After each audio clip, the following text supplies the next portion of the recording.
আপনারা দেখছেন নর্থ বেঙ্গল সমাচার, উত্তরের বার্তা, সত্যের পথে। হলদিবাড়ি বিডিও অফিসের সামনে সারা বাংলা মিড ডে মিল কর্মী ইউনিয়নের বিক্ষোভ প্রদর্শন।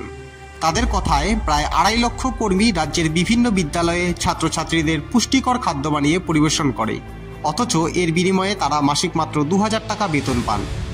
এছাড়াও তাদের বছরে 10 মাসের বেতন দেওয়া হয়, নেই কোনো উৎসব বোনাস। এই দুর্বিষহ পরিস্থিতিতে মিড ডে মিল কর্মীদের বাজার দর অনুযায়ী বেতন বৃদ্ধি, উৎসব বোনাস সহ বেশ কিছু দাবি নিয়ে তারা আজ প্রথমে বিক্ষোভ দেখান হলদিবাড়ি বিডিও অফিসের সামনে। পরে তারা ডেপুটেশন জমা করেন হলদিবাড়ি বিডিও অফিসে।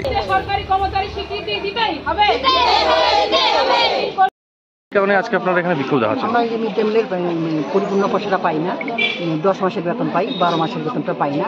সেই নিয়ে দাবি নিয়ে আমরা আজকে এখানে মিড ডে মিলের কথা নিয়ে এখানে আসছি।